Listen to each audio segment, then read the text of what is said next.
Llega un programa especial que hoy realizamos desde Tenerife, en las Islas Canarias, y seguimos en tiempos de guerras, pero ahora es el tiempo del misterio aquí en Radio Nacional.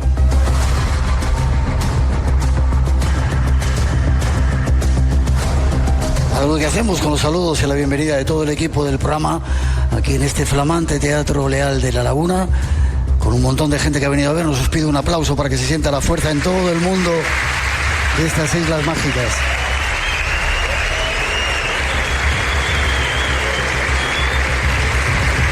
Y esto es posible a unos cuantos compañeros que están trabajando aquí. Juan Pablo Hernández y Yaray Rodríguez, que se llevan la parte técnica. A nuestros compañeros en Madrid también. Y a Natalia Sotillos en la realización y coordinación del programa. Y además a Juan Gómez y Luis Miguel Domínguez en la redacción. Y en su nombre, este que os habla, Miguel Blanco, os da la más cordial bienvenida a esta nueva y especial cita del Espacio en Blanco.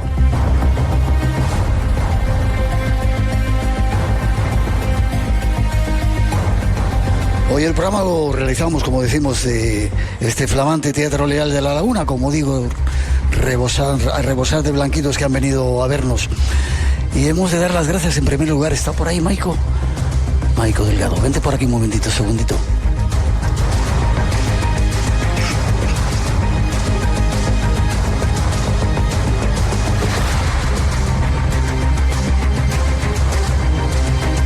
Hemos de dar las gracias, como digo, en primer lugar a Maico Delgado, que es un poco el responsable de que estemos aquí por segunda vez.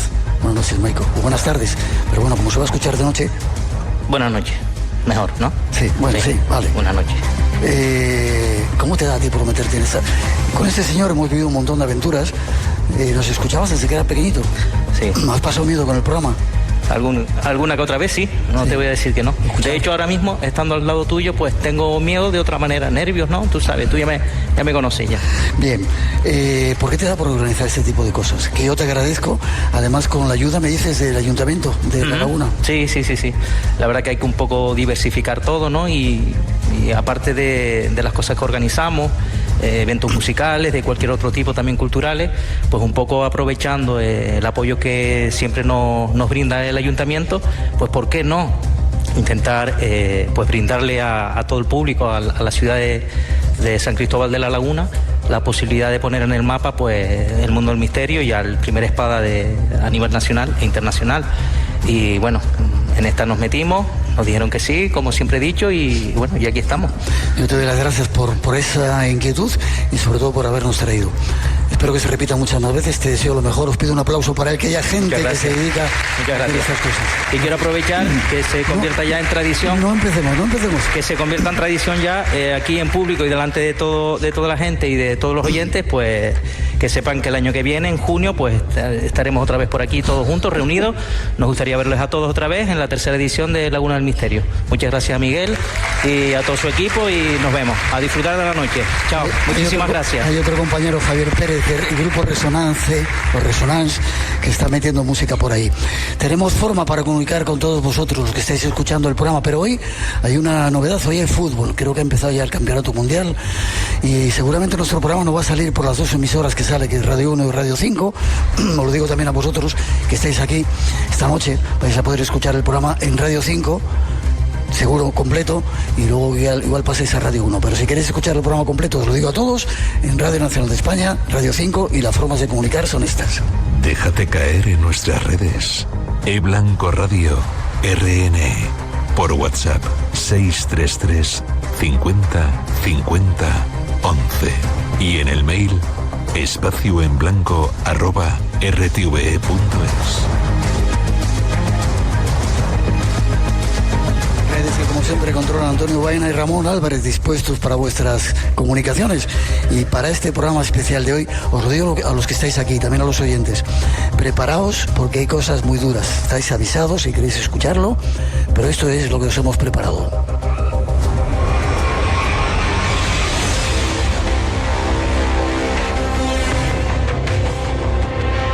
Estamos en las Islas Canarias y desde aquí queremos ofreceros un nuevo programa muy especial.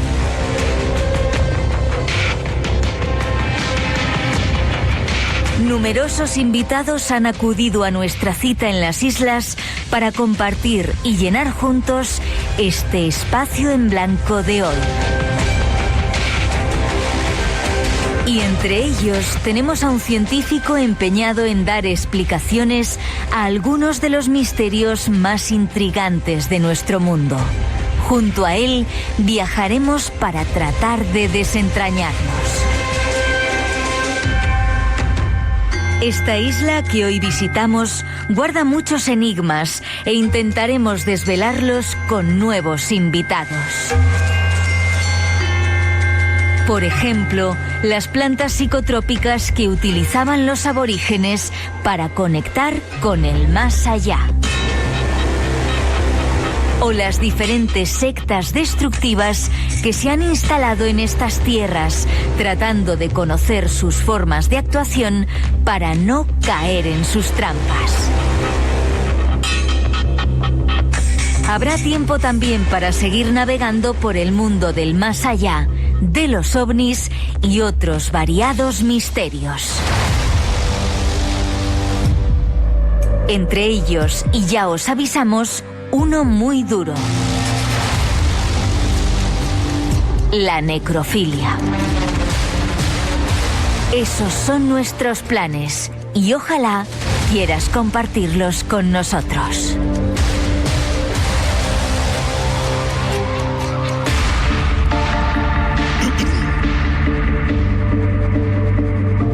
Además hay que dar las gracias a los técnicos de sala de aquí del Teatro Real, Juanjo Ramos, Natalia Ramos, a Aaron Baez, Amanda Ramos también, debe ser todo familia. Todo familia, ¿no?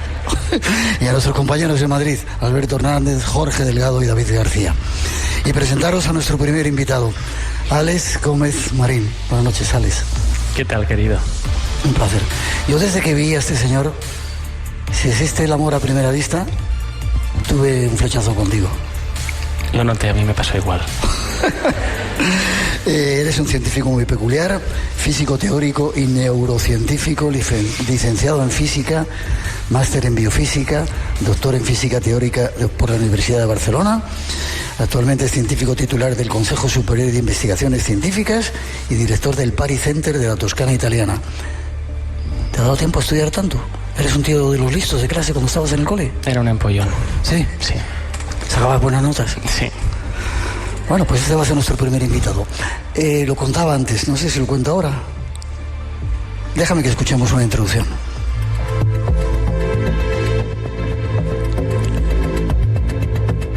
Hoy nos acompaña un original investigador del CSIC que se ha propuesto conocer desde el punto de vista científico algunos de los enigmas más misteriosos de nuestro mundo. Los medios de comunicación dicen de él: el neurocientífico que vivió una experiencia cercana a la muerte y ahora investiga el más allá. No hay pruebas de que no exista, afirma. Después de haber publicado más de 100 artículos en revistas científicas, nuestro invitado ha vaciado su laboratorio en el que investigaba con animales y ahora colabora con hospitales para estudiar la conciencia humana. Y al contrario de lo que piensan muchos colegas, él cree en los temas que tratamos en el programa. Por ejemplo, que se puede hablar con los muertos o que a lo mejor no estamos solos en el universo. Nuestro próximo tiempo nos servirá para acercarnos a él y a esos misterios que aquí nos intrigan. Pues esta es una pequeña presentación, aunque no vamos a hablar de vida después de la vida, porque ya lo hicimos en otro programa, creo que en Alicante, ¿no? Así es. Vale, este señor un día me llama, lo he contado aquí en el teatro, lo vamos a contar a los oyentes, me dice: ¿por qué no te vienes conmigo a República Dominicana? Bueno, era una posibilidad. Cogemos un avión un sábado, llegamos a República Dominicana, ni siquiera nos da tiempo a darnos un baño, y por la noche regresamos a España. 13 horas de ida, 2 horas en República Dominicana y 13 horas de vuelta. Y digo, ¿para qué? Dice: para ver ovnis que se están viendo en el Atlántico, que lo están viendo un montón de pilotos. Lo has seguido haciendo, ¿verdad? Sí, soy oficialmente un magufo del CSIC. ¿Eso qué significa? la fantástica palabra que se inventaron para burlarse de la gente que como tú, bueno, primero como nosotros. Sí, vosotros primero, sí. Como los primeros hablando de todo este tipo de cosas, nos decían, vaya, están locos, tal y cual, y llegas tú, científico de renombre, y te conviertes en un magufo. Sí, oficialmente ya lo soy. Pero me contaste el otro día una definición de la palabra magia que me encantó, me la he apuntado para leerla. La palabra magia. La abundancia con la que la vida se derrama sobre todos los seres vivos. Si eso es la magia y luego vemos luces en medio del Atlántico que no conocemos, pues somos magufos y a mucha honra.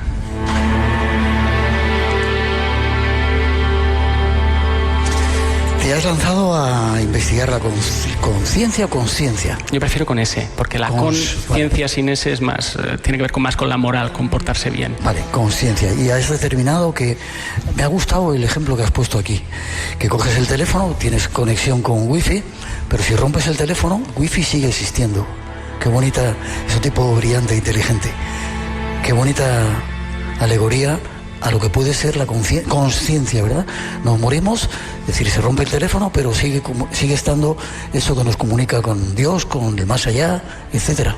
Sí, es una manera de poder pensar lo que hasta hace poco nos han dicho que era imposible, ¿no? Que algo de nosotros sobreviva a la muerte. Bueno, el cerebro puede estropearse, puede apagarse, y aún y así puede haber algo de nosotros que siga por allí. Y una manera de pensarlo es la analogía con la interfaz del cerebro, como un teléfono móvil que se conecta a esta gran mente que es Internet. Aunque el teléfono se estropee o se rompa o muera, Internet sigue allí.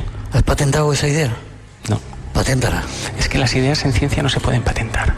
Ah, vale, bueno. Nos pagan para que investiguemos, ya sería el colmo que encima sacáramos de ahí. Y tú no solamente estás en el CSIC, sino que de repente te vas a Estados Unidos a dar conferencias en las universidades, te tiras por ahí un montón de tiempo, y te pregunto dos cosas. ¿Cómo responden tus compañeros? Está grillado, fíjate que el pelo que tiene, pues debe ser un tipo raro, y encima se ha vuelto loco ya con todo esto. Desde que tuvo la experiencia cercana a la muerte se ha vuelto loco. Es verdad. Es así. Vale. Bendita locura. Pero hay más científicos como tú por ahí que estén ya dándose cuenta de que la vida continúa después de la muerte, que la conciencia es otra cosa que se queda por ahí y que podemos seguir viviendo después de esta vida. Esperanza. Sí, hay una gran minoría de científicos nacionales y sobre todo diría internacionales que llevan mucho tiempo investigando esto y son muy buenos, son muy serios. Hay grandes médicos, psiquiatras, cirujanos, historiadores de las religiones, hay gente en Harvard, en el MIT, en grandes universidades americanas que siempre suelen ser nuestro referente, y ellos lo están investigando y lo están haciendo muy bien. Entonces nosotros podemos hacer lo mismo. De hecho, creo que debemos hacer lo mismo. Y se está llegando a conclusiones de que hay algo más después de desde el punto de vista de la ciencia, que ha sido la que siempre tiene que corroborar todo. No sé si eso era una cuestión... A mí nunca me ha gustado, ¿sabes? Cuando dices científico, digo, ¿y qué es eso de ser científico? Pero bueno, la ciencia tiene que decir, esto existe.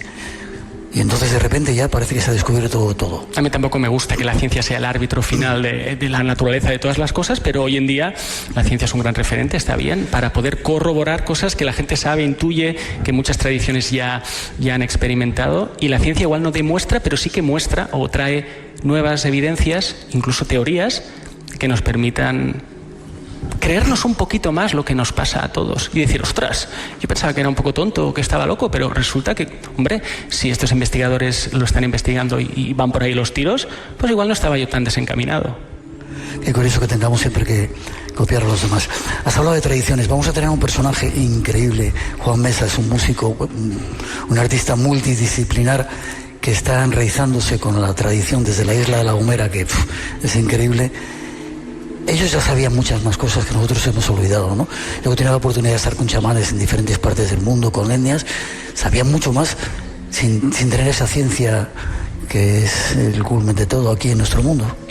Sí, yo ahora pienso la ciencia como una etapa muy bonita, pero un poco complicada de la historia de la humanidad, que solo lleva en marcha 400 años. Nada, son pispas en la que con nuestra razón, nuestro intelecto y una serie de reglas de juego, pues ahora nos aproximamos a la realidad y vemos que hay allí. Hemos tenido mucho éxito con el mundo material y ahora cada vez estudiamos lo que está de una manera más allá, que está más acá, lo que es más sutil, y la ciencia siempre se ha dedicado a esto, porque ¿alguien ha visto alguna vez un electrón? Pero un electrón es un milagro, es casi como cazar un fantasma. Bien, pues ya nos vamos acercando cada vez más a estos mundos y yo creo que la ciencia no llegará a todas partes, pero aún le queda recorrido y por favor que nos dejen hacerlo, y si no nos dejan lo haremos igualmente porque esto es imparable. Gente como tú lo hará. No lo sé, ojalá. ¿Se puede hablar con los muertos? ¿Crees en fantasmas? Creo que hay que contarlo con un lenguaje que no dé lugar a, ni por un lado, decir que es una fantasía, ni por otro lado, tomarlo literalmente. Yo creo que es posible una comunicación con seres que ya no están encarnados, pero tampoco me atrevería a decir que esto es tal cual como hablar con tu tía sentada en el sofá. Hay que ver desde la ciencia en qué lenguaje contamos eso que siempre se nos escapa, pero que todos sabemos que es bien real, o que muchos hemos experimentado que es bien real, y desde allí pues igual le podremos dar otra vuelta de tuerca y entender algunas cosas más, y otras seguiremos sin entenderlas. A veces cuando se habla, por ejemplo, del más allá, o me preguntan, ¿hay vida después de la muerte? Yo digo, bueno, es que igual la noción de después, ese tiempo no es el tiempo que aquí tenemos por la mano. Por lo tanto, cuidado con cómo demos la respuesta, porque igual las reglas de juego allí son distintas, y eso es lo que lo hace tan difícil, porque como incluso cuesta de verbalizar, como aún no sabemos muy bien cómo nombrarlo, pues parece que si no lo has nombrado no existe. Parece que si no has bautizado al bebé, si no le has puesto un nombre, ese ser no existe, pero ese ser sabemos que existe, y en eso estamos. Has escrito un libro que se llama La ciencia del último umbral, que tenemos por ahí, que ha sido todo un éxito.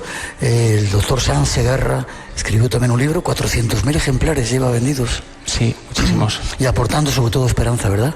Sobre todo ha abierto una trinchera en la sociedad que estaba sedienta de que alguien le hablara de espíritu en tiempos de materia seca como la mojama, y le ha hablado a la gente de esa manera tan directa, alguien que tiene una autoridad como ser un médico con tanto prestigio como él, y eso ha hecho que algo explotara en la sociedad, que está harta de que le digan que no tienen ni idea de estas cosas, porque sí que están ahí.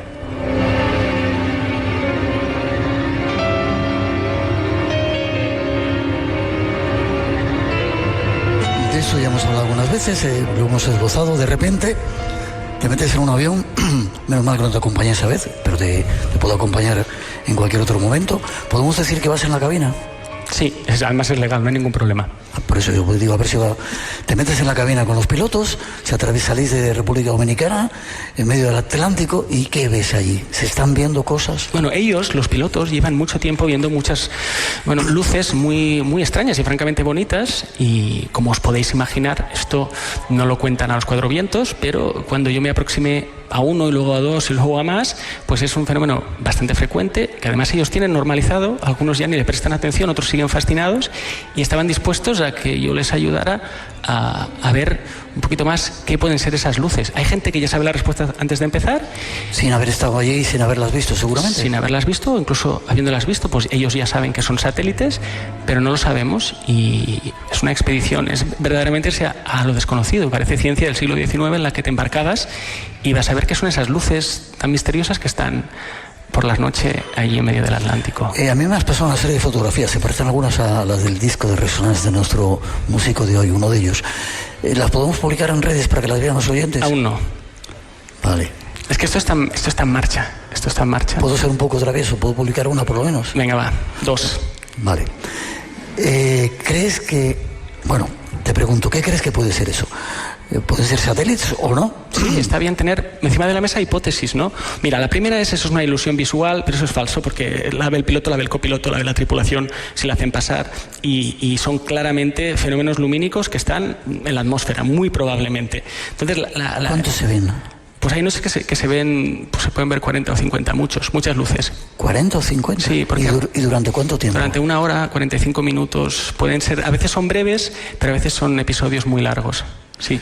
El avión va volando y esas luces las siguen, se quedan allí en el cielo. ¿Cómo? Ojalá nos siguieran, eso sería todavía más espectacular. De momento aparecen nuevamente enfrente, en el horizonte, y bailan un poquito y luego desaparecen, y así es. Entonces lo que estamos tratando de hacer es algo que creo que no se ha hecho, que es hacer ciencia en una cabina de un avión y tratar de medir a qué dirección aparecen, en qué elevación, cuánto tiempo se muestran, incluso grabarlas, fotografiarlas, analizar la composición de esa luz para ver si es luz reflejada o emitida, y tratar de saber lo máximo posible sobre su naturaleza. ¿Qué piensas de que Estados Unidos esté sacando tanta información de los ovnis ahora? ¿Es una maniobra para despistarnos de las guerras en las que están metidas, para entontecernos algo más, o quizá está a punto de pasar algo. Ayer estuvimos viendo juntos, qué curioso, hacía 1000 años que yo no iba al cine, y nos fuimos a ver, no es una publicidad de la película, ¿cómo se llamaba? El Día de la Revelación. Eso es. La última película de Spielberg, que curiosamente, seguramente la semana que viene vamos a dedicar un programa a todo esto, porque Spielberg es un tipo que había tenido contactos con ovnis o había visto experiencias desde pequeñito, de repente saca Encuentros en la tercera fase. Nos dio un aire a la gente que estábamos metido en esto cuando no nos querían decir, fíjate lo que está haciendo este director, uno de los mejores. Sacó ET, esa primera película que está fuera para acostumbrarnos a que podían estar ahí. Sacó ET, podían estar incluso ya los extraterrestres. Y ahora saca El Día de la Revelación.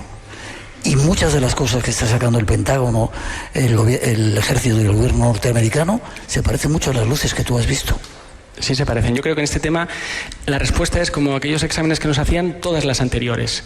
Creo que hay algo de verdad, creo que hay algo de mentira, creo que hay algo de desinformación, de oportunismo, de buena fe, todo junto. Pero yo a veces lo veo esto como varios cursos, ¿no? El primer curso es hacerse la idea de que hay mente más allá del cerebro. Luego, cuando eso ya lo empiezas a asimilar, que hay vida más allá de la muerte. Y luego hay otra marcha que puedes poner, otro curso, que es, bueno, es que igual no estamos solos. Lo que pasa es que mis colegas los astrónomos, que les quiero un montón, normalmente, sobre todo los grandes divulgadores, han sido valientes cobardes. Han dicho, obviamente, seguro que hay vida en otros planetas, seguro. Es tan grande el universo como no va a haber, pero no os preocupéis, porque nunca van a poder llegar aquí. Son distancias tan enormes y hay unos límites de velocidad que nos impone la relatividad especial de Einstein. No os preocupéis que no están aquí. Pero ¿y si ya estaban aquí? ¿Y si siguen aquí? ¿Y si han estado? ¿Y si han estado? ¿Y si siguen? Es una pregunta legítima y, de nuevo, hay evidencias que vienen de muchos lados, de la antropología, pero también vienen hasta del ejército americano y de nuestro país, porque cuando uno habla con según qué personas, y a mí me está pasando ahora, pues te cuentan unas historias que primero ves que no tiene ninguna lógica que te estén mintiendo, es gente muy cuerda, y segundo, lo que te están contando ni ellos mismos le pueden dar una explicación siendo unos expertos en su campo, tanto en el aire como en el agua. Ven fenómenos que son literalmente ovnis, objetos voladores o en el agua que no saben explicar.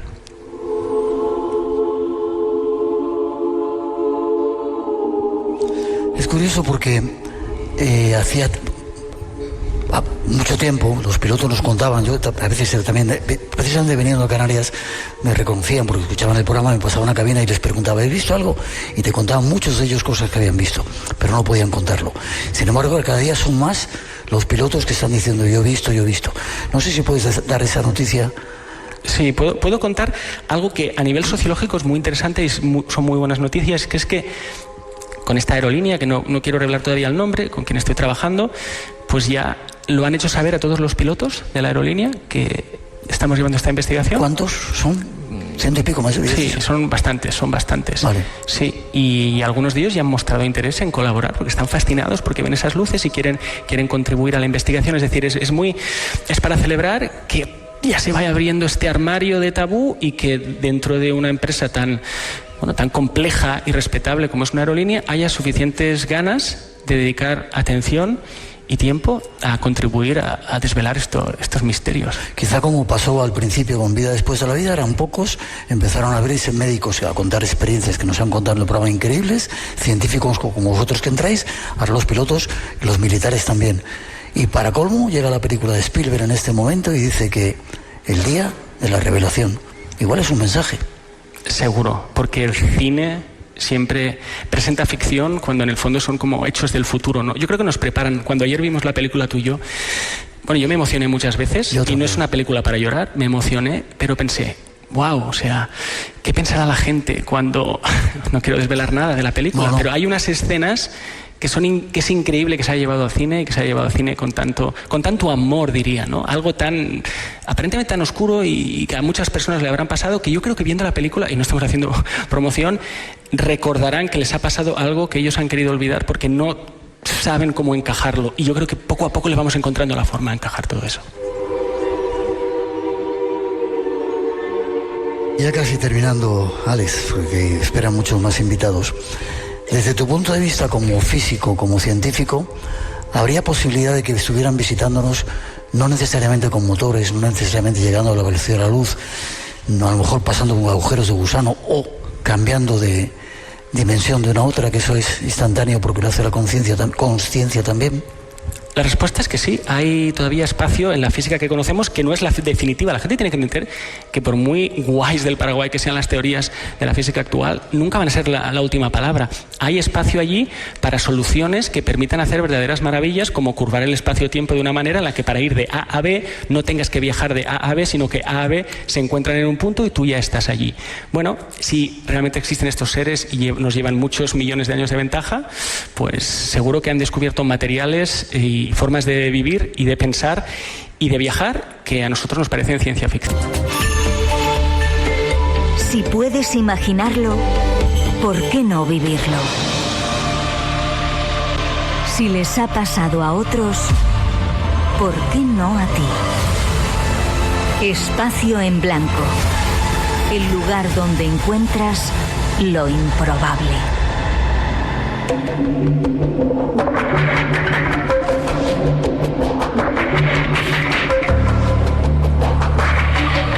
Y seguimos con más invitados especiales en este programa único que estamos haciendo desde La Laguna, en Tenerife. Y tras esa introducción empezamos a presentar a un gigante de estas islas que tiene mucho que contarnos.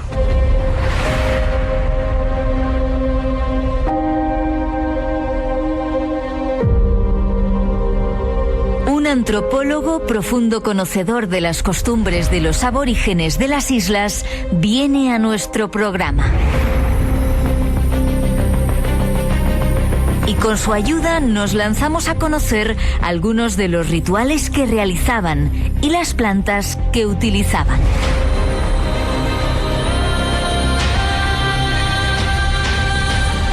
El canal Arimaguadas nos adelanta la siguiente información. Los antiguos canarios utilizaban los recursos naturales de su entorno para curar sus enfermedades, incluyendo plantas, productos animales y utensilios de piedra. Productos del reino vegetal, el cardón. Su jugo y polvo se usaban para tratar huesos con caries y heridas. Tabaiba.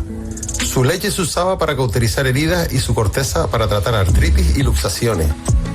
Drago. Su sangre era usada tanto para disenterías y hemorragias internas como para cicatrizar úlceras y fortalecer encías. Mocán. Su fruto, en forma de bebida fermentada, aliviaba dolores, náuseas y era un astringente. Estas son las plantas que utilizaban los antiguos pobladores de las islas. Y nos preguntamos, ¿tenían las plantas de poder medios en la naturaleza para entrar en contacto con el más allá? Nuestro invitado nos ayuda a responder a estas y otras preguntas.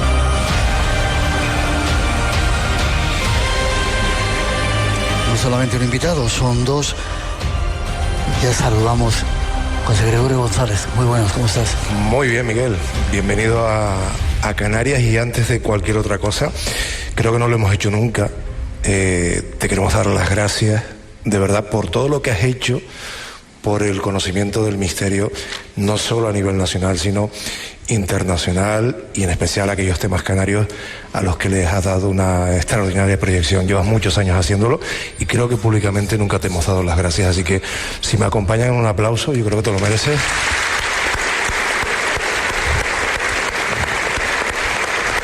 Y se queda tan tranquilo.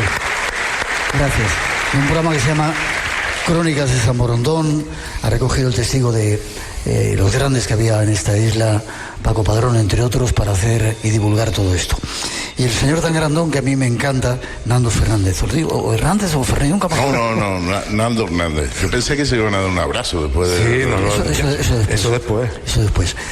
¿Has traído un montón de libros, José Gregorio, para regalar? Pues en esta fiesta que tú y Maiko han montado del Espacio en Blanco, pues hemos traído 5 y 5 de cada ejemplar, y hemos hecho hasta el sorteo a oscuras. O sea, esto en Canarias se dice una tonga de libros, o una tonguita, y lo hicimos a oscuras. No puede ser más inocente. Lo hacemos después. Vale. Sí. Nando, ¿has escuchado ahí que en ese canal Arimaguadas decían que los la gente que aquí vivía, que se pensaban que eran que no sabían hacerlo cavernícola, esa visión, ¿no? Que iban con pieles por ahí, que no sabían el fuego, arrastrando la cabra por los cuernos. Tenían un conocimiento absolutamente increíblemente grande. Y luego tenemos a un músico que nos va quizá a demostrar maestro. Que sí, señor, era así. A ver, los estudios de las poblaciones indígenas de las islas han evolucionado afortunadamente con nuevos descubrimientos. La arqueología tardofranquista que implementó muchas de las creencias que hoy todavía tenemos sobre los guanches. En general, sobre todo los habitantes indígenas del archipiélago canario, van evolucionando. Y en ese sentido, yo recuerdo, por ejemplo, que José Gregorio también hace prácticamente 10, 15 años, no se hablaba de espiritualidad guanche, se hablaba de mundo mágico religioso, ¿no? Como si fueran una suerte de crédulos en algo que no tenía que ver o se les negaba en las investigaciones ese ámbito espiritual. Y dentro de este ámbito, pues hemos pasado a un conocimiento o una investigación sobre el uso de, no solo ya de las plantas en general, que evidentemente lo tenían, sino el uso de plantas psicoactivas en sus ceremonias. Plantas de poder, como decían los mexicanos, los peruanos, etcétera, etcétera. Efectivamente. Con lo cual, aunque todavía está en pañales, podría decirse, porque no hay investigaciones exhaustivas sobre el uso de estos enteógenos en la población indígena, cada vez se va avanzando más y hoy, gracias a las fuentes no históricas, tenemos pequeños retazos que nos hablan del uso o el conocimiento de estas plantas.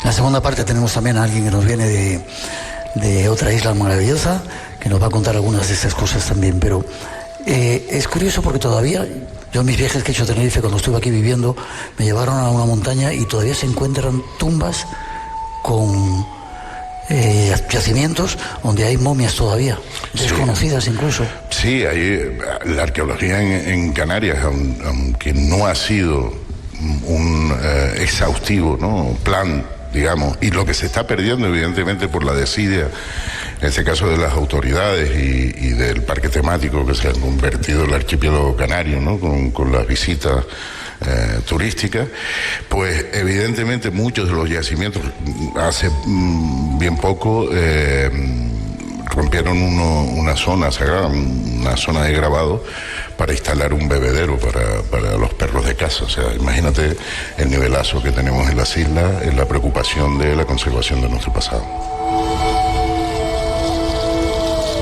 Espacio en Blanco, con Miguel Blanco. El tiempo de misterios en Radio Nacional.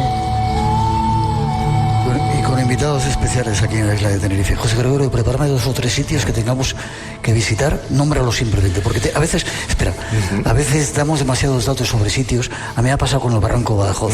Empezamos hablando de él en el programa, que yo creo que muy poca gente lo conocía, que seguramente gente como vosotros, y aquello se ha convertido ya en un circo.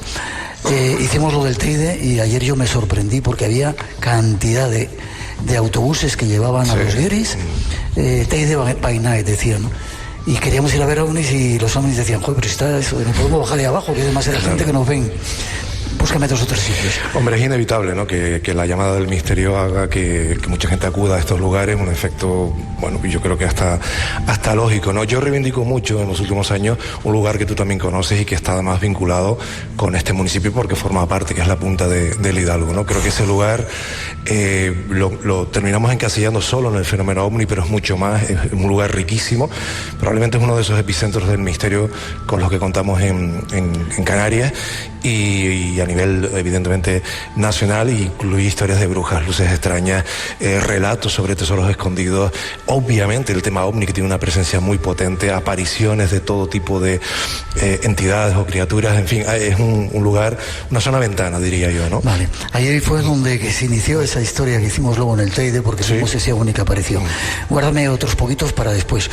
Todo eso que dicen que ven los canarios ¿Es porque sois muy noveleros? ¿Porque de repente os imagináis cosas? Sí, ¿O qué está pasando en esta tierra? Nosotros hemos comentado muchísimas veces con José Gregorio que cuando hay un misterio, en fin, desde vírgenes que se aparecen en ventana, el bicho, la bicha en el Galejo, etcétera, etcétera, siempre, al calor de la reunión de toda esa gente, siempre se monta un ventorrillo. En Canarias siempre se monta un ventorrillo. ¿Qué es un ventorrillo? Perdona.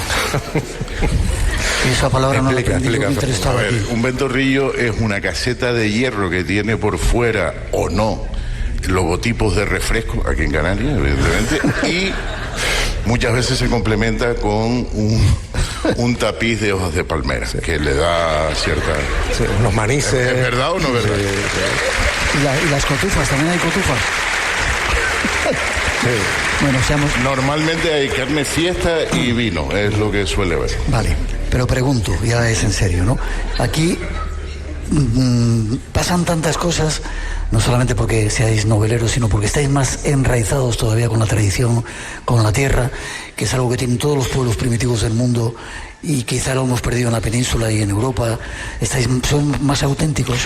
Hombre, no se trata de autenticidad, se trata de conexión con el territorio que te vio nacer. Es verdad que lo estamos perdiendo cada vez más. Desgraciadamente, ¿verdad? Sí, la gentrificación, el abandono de las zonas rurales, en otra época, en los años 70, 80, la gente que migra del campo a buscar otras oportunidades en las grandes ciudades, van perdiendo esa conexión auténtica que tenían antiguamente, donde, por ejemplo, el campesinado que había, nuestros abuelos, nuestros bisabuelos, percibían el entorno no como lo percibimos nosotros, sino para ellos tenía un simbolismo totalmente diferente. El vuelo de una abeja, una nube que pasa con un viento, etcétera, etcétera. Lo que llamamos aquí los aberruntos y cabañuelas.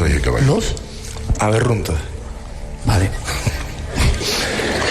Con perdón. En la Gomera, cuando te pones en peligro, dice: no estés aberruntando hieles. Vale, luego vamos a hablar con dos gomeros increíbles. Javier Sierra, en su última obra, habla de que hay que tener la mirada de los niños. Sus hijos descubrieron un montón de cosas que él no había visto y que yo tampoco había visto, porque quizá el ser humano, con toda esta historia que nos han metido, hemos perdido esa capacidad de... ¿no? Sí. Bueno, Alex lo decía antes, ¿no? El cerebro permisivo, ¿no? Pues quizás en Canarias tenemos esa mentalidad, ¿no? Más en esa línea que en ese formato más productivo. Intentamos que el cacharro que nos sintoniza con lo mágico y con lo misterioso, pues esté siempre abierto, siempre esté sintonizado, ¿no? Y creo que esa es una clave, la conexión con la tierra que antes hablabas y que Fernando rubricó, ¿no? Yo creo que ahí hay una de las claves de por qué Canarias tiene esta riqueza, ¿no? Siempre barremos para casa, decimos que es un territorio del misterio, que cualquier fenómeno, historia que te encuentres en cualquier parte del mundo, hay una adaptación, hay un formato canario. A veces hacemos el juego de imaginar historias que ocurren en otros sitios y esforzarnos en encontrar alguna en Canarias, y aparecen de forma pertinaz, persistente, para regocijo nuestro, claro. Qué bien.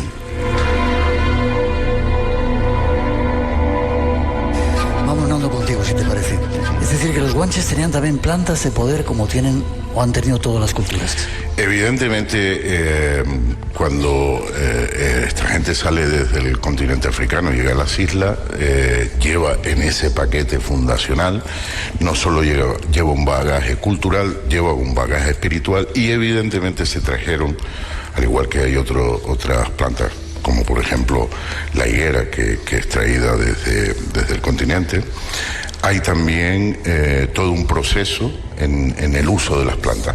Todos hemos escuchado muchísimas veces a lo largo del tiempo cómo los guanches hacían chazarquén, que es al fin y al cabo es una fruta a la cual hacen una especie de vino. Es decir, si tenían esa capacidad y fabricaban algo parecido al vino, evidentemente tenían otras plantas. En la tradición oral se recoge el baile de las brujas con una planta que es el beleño, por antonomasia es la planta que se utilizaba en esos bailes. Pero si nos vamos a las fuentes etnohistóricas, por ejemplo, Gaspar Fructuoso en 1590 nos cuenta que en la Isla del Hierro están los castellanos haciendo una entrada y que a lo lejos dice que ven una danza por parte de los herreños, una danza con lo que ellos identifican con una princesa, ¿no?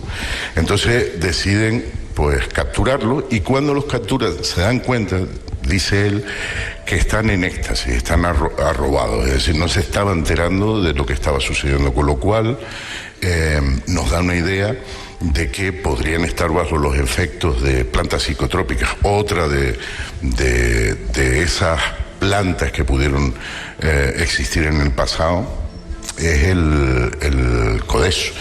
Hay una historia que arranca desde 1520 que hablan sobre el maná de los palmeros. ¿Vale? ¿El maná? Sí, el maná, el alimento que mantenía a los palmeros, incluso sin comer alimento, quiero decir, de otros tipos de alimentos, sino, en fin, con esto se mantenían. Bueno, posteriormente, Jorge Páez, arqueólogo de la isla de La Palma, en entrevistas con Cabrero, decía el Cabrero que habían cabras que iban a comer, curiosamente, y te digo curiosamente, verás después porque, a una planta que es el codeso, que le suele salir una especie de azucarillo en las ramas, y que las cabras, decía que se volvían locas, empezaban a comer eso, se olvidaban hasta de comer hierba, con lo cual ese maná que nombraba en 1520 podría ser parte de una recolección para posteriormente utilizarla en rituales.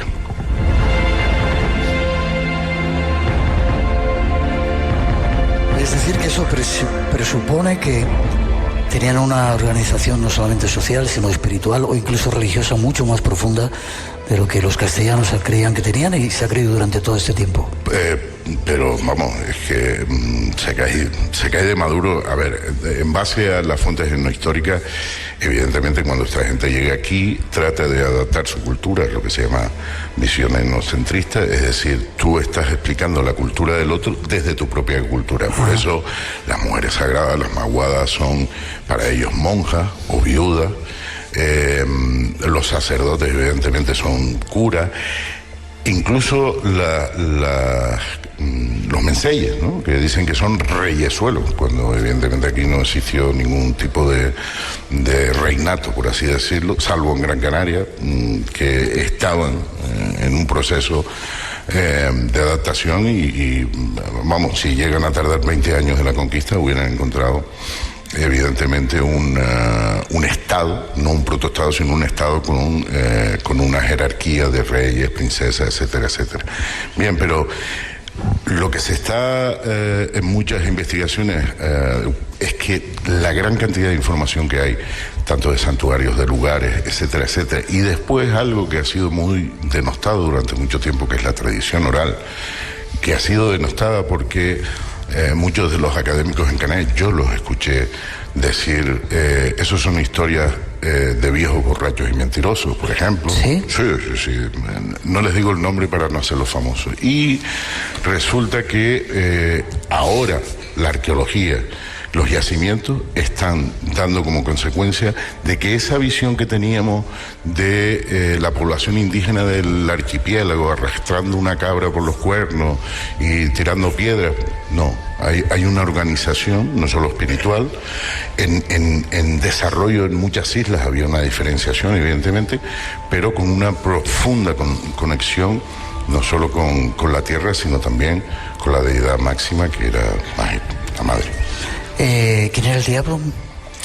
Bueno, la concepción del diablo realmente aquí no existía. Es decir, ese señor con unas barbas y unos cuernos que huele a azufre, no hay. Hay una palabra que es el avesán, lo oscuro, que etimológicamente significa eso, la noche, lo que no se ve, y donde se pensaba que habitaban unos seres que se alimentaban tanto de las alegrías como de las tristezas, pero que no tenían nada de malo. Es decir, si existe la luz, tiene que existir la oscuridad. José Gregorio, otro lugar muy breve, porque me habéis pedido que queríais 5 minutos.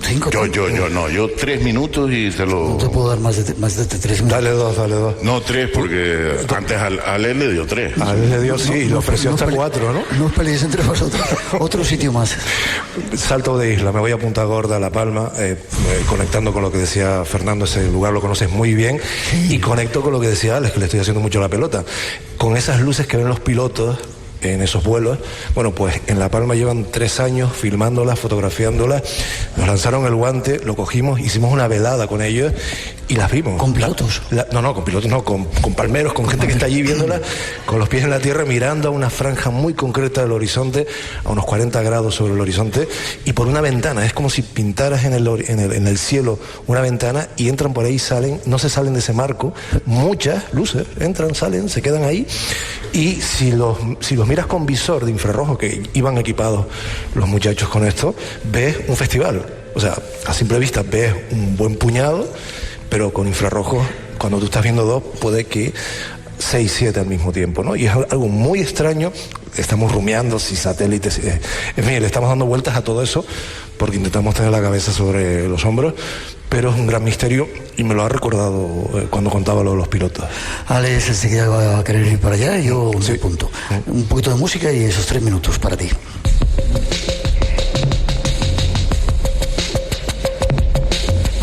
Y que no se me olvide que esta fiesta en la isla, en la laguna, continúa. Esto es la laguna misteriosa. Sí, seguimos con la laguna encantada a partir del lunes. Espera un segundito. ¿Qué quieres? Bueno, yo quería darte una sorpresa, sabiendo que en este programa que nadie escucha, según el EGM... 106 países y más descargado de radio y televisión, bueno, dicen.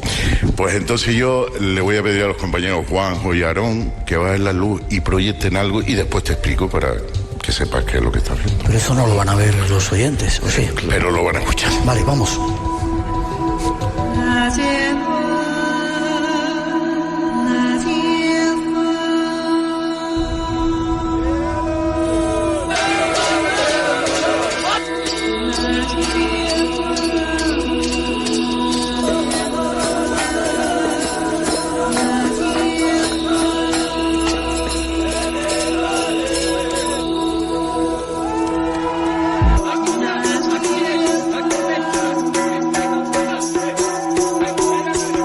¿Esto qué es, Nando? ¿Los yaquis?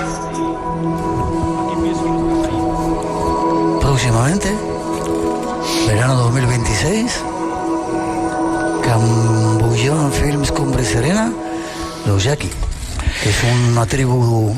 Gracias a los compañeros. Después ellos, si quieren, pasó algo misterioso antes, si quieres te lo cuentan, ¿eh?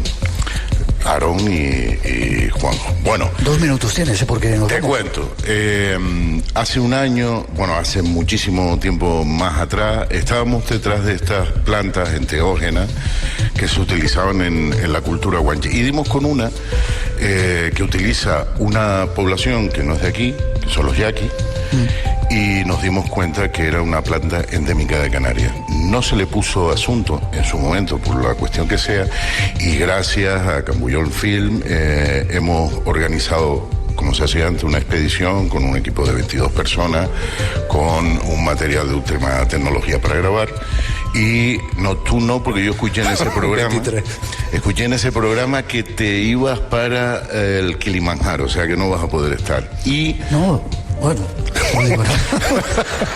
Que yo me apunto a todas, quedan 2 minutitos. Y bueno, vamos a partir de agosto, vamos a documentar la planta, ya la tenemos con los brujos yaqui, hemos hablado con ellos, para intentar saber si esa planta, que es endémica de Canarias, cómo les llegó allí, y a su vez, si en el pasado, pues como lo usaban ellos, también lo usaban aquí. Y además esa curiosidad que te decía es que esa planta de donde comen las cabras en Las Palmas pertenece a la misma familia que esta que tienen los yaques allá. Luego hablamos, a ver si puedo ir.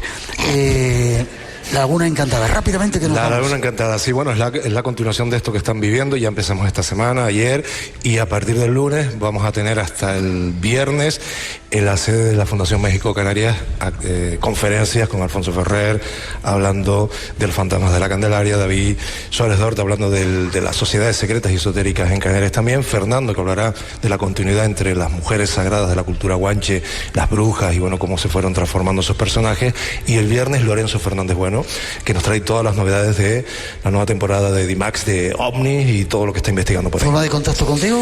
A través de Crónicas de San Moronó, las redes sociales de Canarias Mágica, de Crónicas, en fin, por ahí. ¿Contigo? Yo soy viejo, el Facebook. Ha sido un placer. Os pido un aplauso para ellos.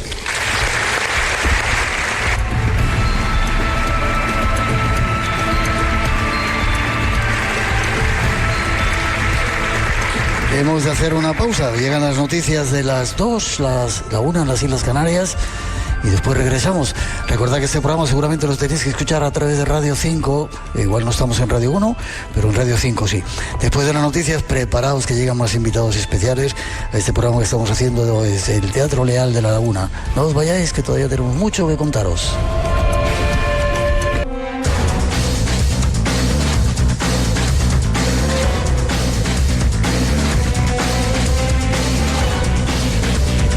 Seguimos tras las noticias de la 1 aquí en Canarias, las 2 en el resto de España. Seguimos disfrutando de este programa especial que estamos haciendo desde el Teatro Leal de La Laguna. De nuevo un aplauso para todos los blanquitos, la gente que ha venido a vernos en este sitio tan increíble aquí en La Laguna.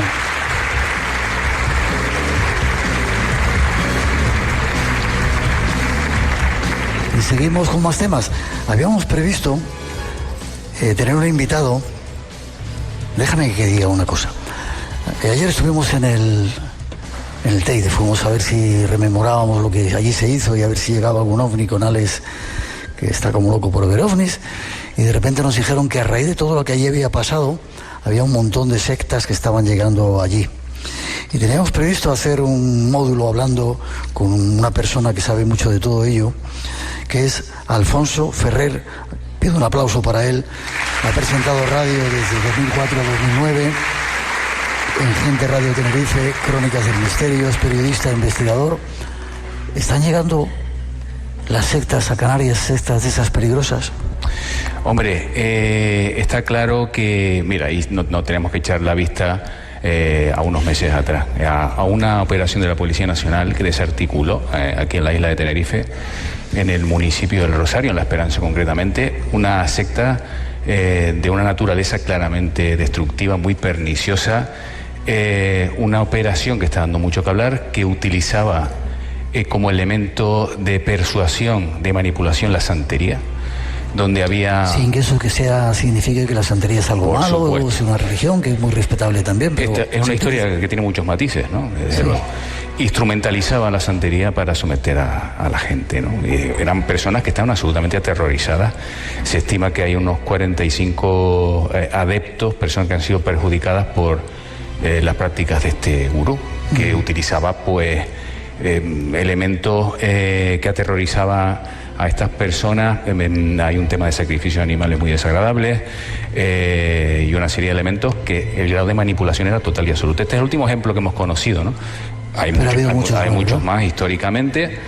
A nivel de cultos en Canarias, cultos minoritarios, legítimos, lícitos, ha habido muchísimos. Canarias es una tierra donde las creencias se han mezclado y se han asentado, dando una mixtura y una variedad de cultos muy diversos. Pero cultos peligrosos ha habido unos cuantos, quizás no tantos como pensamos, pero más de lo que debería ser. ¿Te parece? Hacemos una cosa. Lo dejamos para hacer un programa mucho más extenso contigo dentro de varias semanas y nos cuentas todo eso, porque parece ser que de nuevo hay ciertas sectas que están infiltrándose de nuevo y que puede ser un aviso para que anden con cuidado con nuestra gente, ¿te parece? De acuerdo, perfecto. ¿Forma de contacto contigo? Si me interesa tanto, ¿quieren saber algo? Sí, me pueden buscar a través de redes sociales, Alfonso Ferrer, o bien a través de nuestro podcast El Laberinto. El Laberinto. Vale, te veo enseguidita, ¿vale? Muy bien. Gracias, un placer tenerte aquí con nosotros. Gracias, Miguel.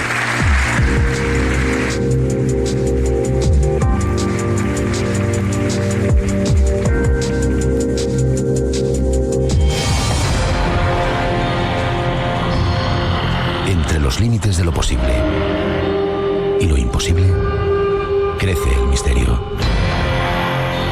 Aventúrate con nosotros a cruzar la frontera.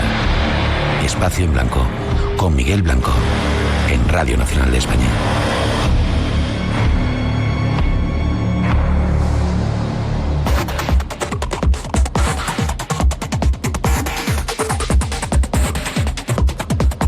Y ahora sí, preparados porque viene algo muy duro con un personaje que acaba de llegar aquí con nosotros, pero quiero que escuchéis antes esa introducción que hemos preparado para vosotros.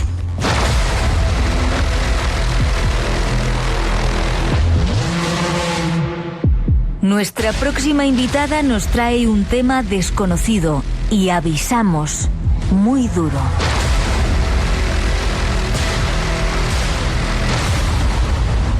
Lo han considerado como una perversión sexual y se denomina la necrofilia. Y a pesar de lo que pudiéramos pensar, este tipo de casos se dan en nuestra sociedad.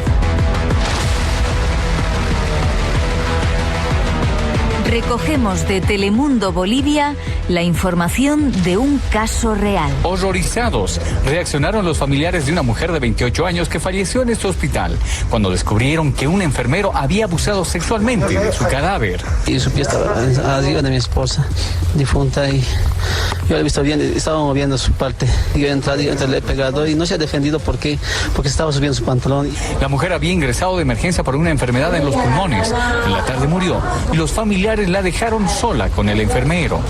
Como era el enfermero y también encargado de llevar el cuerpo de la finada a la morgue, entonces realiza esa actividad. La familia realizó la denuncia y el enfermero fue capturado, pero ahora él niega lo sucedido porque dice que no lo recuerda.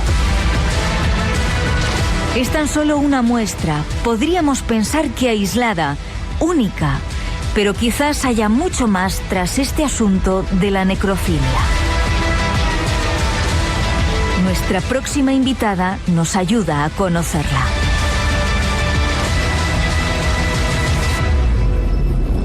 Avisamos que es un tema muy duro y nos lo va a ofrecer Cristo Gil, que ya está aquí con nosotros. Muy buenas, ¿cómo estás? Muy buenas tardes, Miguel. Encantada. ¿Estás nerviosa? Mucho. ¿Sí? Sí. Déjame que te presente. Naciste en Santa Cruz de Tenerife, doctora en Historia del Arte por la Universidad de La Laguna, con la tesis Erotismo y Transgresión, la representación de la feminidad como símbolo de poder. Y das clases también, ¿no? La universidad, sí. ¿Y qué piensan tus alumnos de... Es un ser muy bonito, pero que tengas estos gustos o que hables de estas cosas? Bueno, porque digamos que hay una división. Una cosa es lo que uno investiga y otra cosa es lo que uno ejerce en la docencia, que la temática es lo que está, en los temarios a dar, ¿no? Que no tiene nada que ver con esto. Entonces, muy pocos conocen esa faceta de mí. ¿Se van a enterar muchos ahora de ello? Pues sí. ¿Y te atreves? Esto es como un secreto de familia que de repente se abre. Estás saliendo del armario y se van a enterar todos tus... Sí. ¿De qué das clase? Muchos ya los conocen, pero bueno. Como estoy, digamos, soy soldado raso, que se dice, llegué el año pasado, todavía no tengo la plaza fija, pues estoy a las asignaturas que se me ofrecen, aunque es verdad que puedo escoger, pero bueno, en general son asignaturas genéricas de introducción a la historia del arte para otras carreras, o a veces me toca pues arte medieval, los comienzos, ¿no? Y, ¿en la universidad o sí, efectivamente, sí, sí. Y bueno, lo que asignaturas pues de términos generales sobre todo. Todavía yo no puedo, digamos, no estoy en condiciones de poder escoger mucho, pero muy contenta. ¿Alumnos de cuántos años? Pues a partir de los 18, claro, de 20 y algo. Se volverán locos contigo, ¿no? Verte... Sí, bueno, no sé. Todos enamorados de ti, ¿no? No lo sé. Hombre, algo hay por ahí. Algo se rumorea, pero vaya. Esta es nuestra invitada, veréis qué sorpresa nos trae, ya veréis. ¿Qué es eso de la necrofilia? Es una leyenda, aunque hemos visto esa información de Bolivia, gente que tiene relaciones con los muertos. Sí. Hombre, es una leyenda y no es una leyenda, es una realidad. Lo que pasa es que es un tema muy tabú dentro de nuestra sociedad occidental y ha sido un tema tabú históricamente hablando, igual que el incesto, igual que pues cualquier otro tipo de práctica pues que está catalogada pues, obviamente fuera de los términos de lo comprensible, ¿no? Y bueno, lo que trata es que al ser tabú se trata poco y es bastante inquietante, pero el hecho de que sea tabú no significa que no exista. De hecho, lleva desde tiempos, vamos, desde que el ser humano existe como tal, hay necrofilia. Sí. Y si no, que se lo digan a los textos de los antiguos. Quiero decir, esto no es una novedad de ahora del siglo XX, sino que esto ya se hacía en la época pues de los greco-romana, ¿no? En la época de los griegos y los romanos ya los historiadores recogieron casos de necrofilia, y en la literatura también aparece. Otra cosa es que dentro de la academia, cuando se acercan a este tipo de estudios o a estas historias que recogen la necrofilia como una parte dentro de la historia, no como un tema principal, siempre la historia se trata, pero el aspecto concreto de la necrofilia como que pasan de soslayo porque es algo como muy incómodo. Entonces es moralmente inaceptado, es una cuestión muy incómoda de tratar, genera muy, pues eso, rechazo a nivel general, y por eso es por lo que quizás también dentro del mundo de la academia no se ha tratado tanto.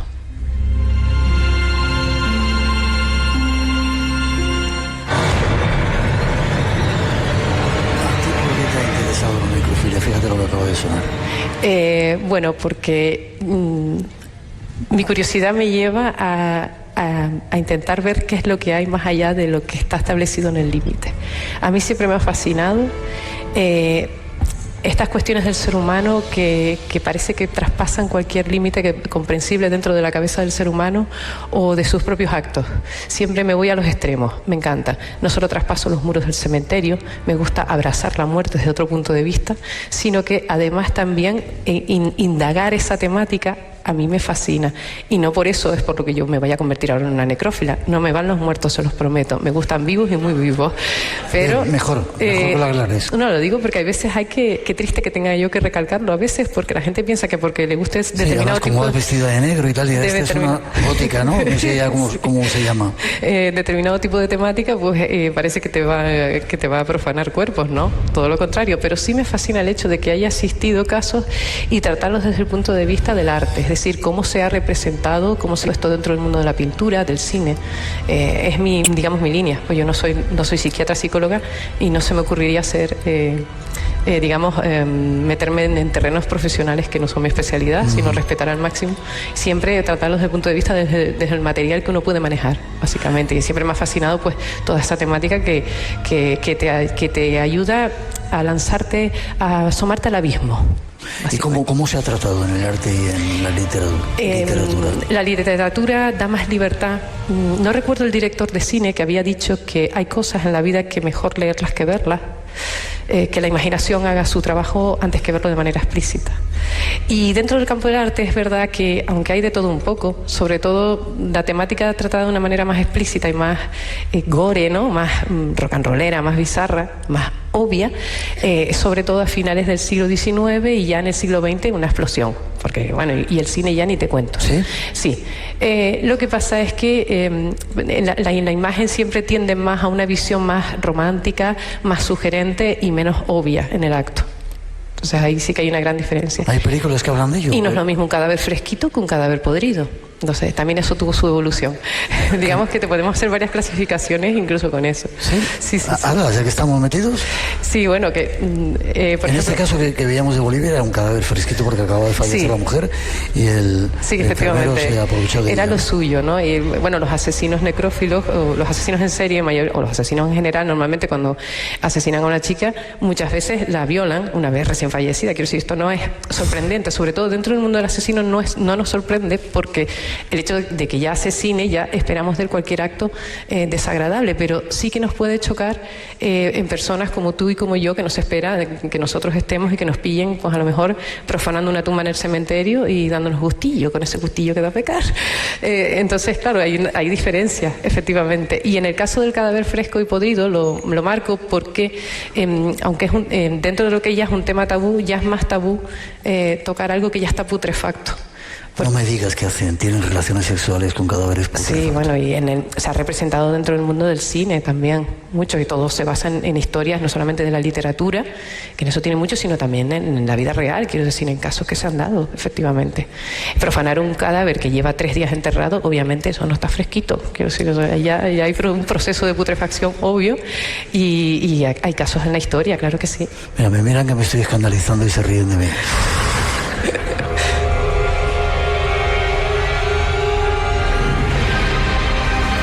eso hay alguien que lo estudie, supongo que psicólogos, perdón, psiquiatras tendrán, porque es una...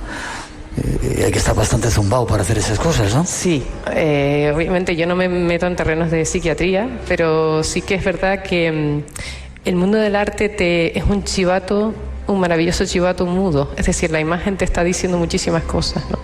Y te ayuda a entender también un poco los fenómenos, no solamente del propio necrófilo en sí, o sea, cómo actúa, sino los procesos. O sea, se puede, a través de la imagen, se puede ver esa evolución a lo largo de la historia. Por ejemplo, me estoy acordando, y me gustaría citarlo porque gracias a él es por lo que también esto tomó una forma un poco más de enjundia académica, con un más de trasfondo serio, al doctor Álvaro Ibáñez Chacón, que es de la Universidad de Granada y que es un experto dentro del mundo de la filología clásica, un experto en el estudio de este tipo de cosas dentro del mundo de la cultura de la cultura grecolatina, es decir, de la antigüedad clásica, y además ha tratado pues temas incómodos, no solamente la necrofilia, sino otro tipo de temática. Entonces contacté con él porque él esto lo trataba muy bien dentro del mundo antiguo, y ahí me di cuenta de la gran diferencia entre cuerpos frescos y putrefactos, que tiene una filosofía también detrás, quiero decir. Los griegos obviamente amaban los cuerpos bellos, amaban el equilibrio, y sentían que, por ejemplo, la respuesta, lo físico también respondía al interior, es decir, que lo bueno y lo bello iba de la mano, por decirlo de alguna manera. Por eso incluso los cadáveres, incluso para la necrofilia, esto también lo llevaban. Quiero decir, un cadáver que se empezaba a podrir no era atractivo, quiero decir. Entonces me acordé, por ejemplo, de la maravillosa historia de Dimetes, que a mí me fascina porque es una historia de la cultura grecolatina. Espera, yo no tengo ni idea quién era Dimetes. Dimetes era un caballero, de un personaje se recoge en una obra de Partenio de Niceas que se llamaba Sufrimientos de Amor, la obra literaria. Entonces, esta historia de Dimetes recoge 3 temas tabús de la historia: la necrofilia, el incesto y el suicidio. Imagínense ustedes. Casi nada. En un trocito, lo mejor de lo mejor. Sí, en una historia muy pequeñita, algo tan rock and rollero. Y luego decimos que ahora es rock and roll. No, señores, ya esto ya venía caminando desde tiempo atrás. Entonces, es una temática que se da poco. Y en el caso de Dimetes se enamora de una muerta. Pero se enamora de una muerta que viene como Venus. Aparece un cadáver femenino que lo trae el mar a la orilla. Como el nacimiento de Venus, que venía en exactamente igual, pero muerta, a la inversa. Entonces es un amor muerto, ¿no? Hay una metáfora ahí muy importante detrás. Quiero decir, no solamente el hecho en sí, sino todo lo que encierra la historia, ¿no? La metáfora que hay detrás de la historia. Te está diciendo que Dimetes está incapacitado para amar y que solo ama a lo muerto. Y el pobre de Dimetes pues se enamoró de este cuerpo y tuvo relaciones con el cuerpo, hasta que empezó, tristemente, en desesperación, porque el cuerpo empezaba a podrirse. Entonces tuvo que hacer un bonito túmulo, un bonito entierro en su honor, porque ya a partir de que empieza la podedumbre, él ya no podía mantener relaciones con el cadáver.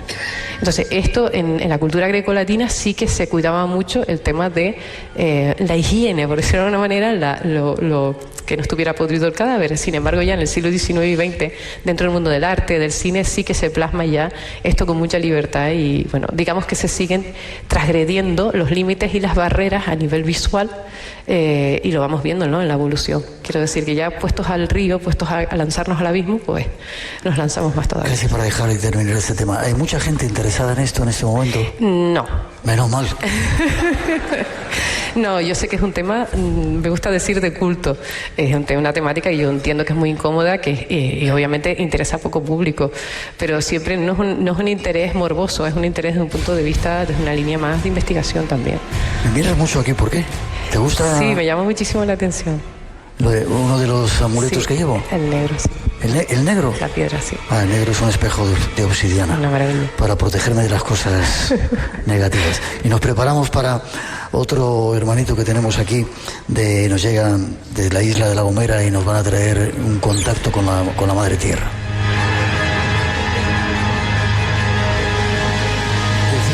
¿Cristo es su nombre o te Cristo, sí, tal cual. ¿Y tus padres se quedaron tan tranquilos por ponerse este nombre? Sí, mi padre es que era muy original, y en vez de ponerme María del Cristo me lo puso al revés, porque él quería que a su hija la llamaran Cristo. ¿Y te llamas Cristo María? Sí, pero Cristo. Cristo, vale. Sí. ¿Por qué abrazas también la muerte y te gusta ir a los cementerios? Me fascina, quiero decir, es una obra de arte muchos cementerios. Además hay arte en las esculturas, hay arte en esas historias, hay mucha historia en esas tumbas. A mí me atrae mucho, yo no sé de dónde viene, pero me siento como una niña pequeña feliz bailando en el cementerio, pues igual. ¿Qué dicen en tu casa? ¿Eres tan rara en tu casa como esto que estás contando? Me quieren como soy, no les queda otra. ¿Qué cementerio te gustaría o te ha gustado?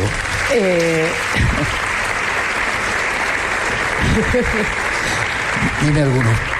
Pues mira, por ejemplo, muchos cementerios. Tenemos acá a Marta San Mamé, una compañera. Sí, la he escuchado y me fascina. De hecho, me gusta muchísimo. Haríais buenas amigas, porque vaya dos. Y me gusta una frase maravillosa que dijo en una anterior entrevista que le hiciste, algo así como que a ella iba a los cementerios y le gustaba porque le ponía los pies en la tierra, se le quitaba la tontería. Algo así dijo. Sí. Me pareció fascinante y es verdad. Se nos quita la tontería porque nos recuerda, ¿no?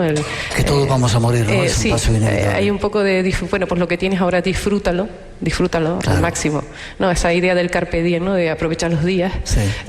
Porque luego pues viene la parca y sí. No sabemos lo que hay después, entonces ante la duda disfrute usted, ¿no? Sería el lema.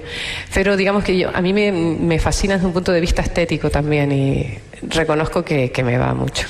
¿Alguno que podamos visitar? Pues mira, hay un cementerio que me fascina. Yo he ido mucho por los cementerios de Alemania por cuestiones pues que tocó allí. No he estado en París, no he estado en Londres. Sé que moriría de amor a lo mejor en los cementerios de Verona, en Italia, etcétera, etcétera. Pero un cementerio fascinante que yo visitaría, y antes de que lo cierren definitivamente en 2038, creo recordar la fecha, es el cementerio de los suicidas en Berlín. En el bosque de Grünewald, cerca de, bueno, está alejado, pero bueno, hay que meterse en el bosque directamente. No sé si había otra vía más cercana, pero yo me vi con el Google Maps y el móvil metida en mitad de aquella campiña, en aquel bosque, con peligro que los jabalíes estaban sueltos, tenga usted cuidado, y buscando, tardé como unos 40 minutos en llegar hasta el cementerio. Era un cementerio forestal precioso, y era un cementerio que se había fundado porque, claro, la creencia, el tabú del suicidio, habían pues mandado a construir este cementerio para los suicidas, porque había muchos suicidas. Creo que el primer suicida, que fue en honor al que hicieron este cementerio, era un jovencito de 20 años, creo recordar, y todos acababan ahogados en el río, y todos esos cadáveres se quedaban apilados en la zona donde se construyó, cerca de la zona donde se construyó el cementerio. ¿Qué es lo fascinante de este cementerio? Hay historias increíbles allí, y además las tumbas te hablan sin querer. Habían tumbas de cruces ortodoxas rusas y, pues, por ejemplo, eran de soldados de la Primera Guerra Mundial rusos que estaban allí, los pilló allí la revolución. Entonces, cuando cayó el zar, como eran soldados fieles al zar, ellos mismos se suicidaron porque no podían soportar otro sistema de gobierno que no fuera el zarismo, porque era lo que habían vivido, ¿no? Entonces, esos soldados están enterrados allí en el cementerio de los suicidas, por ejemplo. ¿Qué pasó? Que ese cementerio ha tenido una evolución. Ahora ya es un cementerio civil, corriente y moliente. Quiero decir, vives allí, tú puedes pagar el seguro. Me imagino que será un poquitín más barato porque llegar allí tiene tela marinera. Ir a poner flores no es nada fácil. Es un especial camino de Santiago llegar allí para poner las flores. Y además hay enterrada pues una ilustre maravillosa que es la gran modelo y cantante Nico de la época de la contracultura, que además fue modelo de los anuncios Terry. Todos los conocerán, aquella rubia, alemana rubia espectacular. En un caballo, ¿verdad? ¿Medio desnuda o desnuda? Sí, efectivamente, la diosa de hielo. Bueno, era una maravilla esa mujer. Y está enterrada paradójicamente allí porque, claro, su madre había pagado el seguro para ser enterradas allí, aunque ellas eran en origen de Colonia. Vivieron ahí en Berlín una vez fallecido el padre, y la madre pagó allí, me imagino que porque era más barato, no lo sé. ¿Qué pasa con esto? Que este cementerio fascinante tiene muchas historias y va a desaparecer. No sé por qué extraño motivo lo van a retirar, o sea, van a hacer tabula rasa con el cementerio. Va a desaparecer en 2038. Así que, ¿por qué lo cito? Porque quien pise Alemania, quien pise Berlín, que yo le invito que aproveche, porque además tiene un halo místico bastante interesante.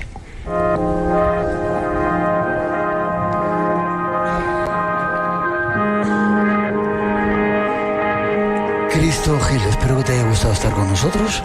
Encantado. A pesar del tema tan duro, ¿se te pasan los nervios ya? No, nunca. ¿Escuchas el programa, verdad? Muchísimo, siempre. Por eso un doble nervio. Para mí era un honor y un regalazo estar aquí. El regalo ha sido para nosotros que estés aquí. ¿Forma de contacto? ¿Quieres que te sigan en algún sitio? Pues a través de Instagram. Estoy como Gil Cristo, Freiland Doctor. Creo que está Gil Cristo. Me buscan como Gil Cristo, mi primer apellido y Cristo, y me salta seguro. Estoy abrazada a un cadáver, o sea que de broma. Pido un aplauso para ella. Gracias por haber estado con nosotros.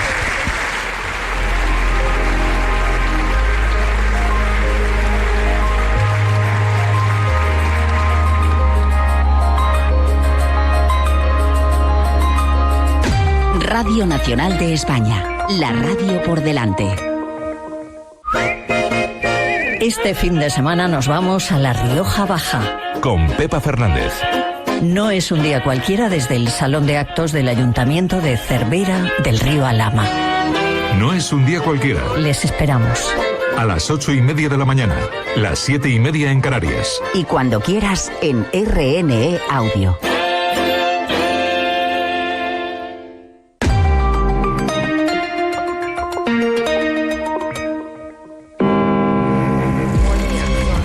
Los grandes misterios. Ese es nuestro mundo.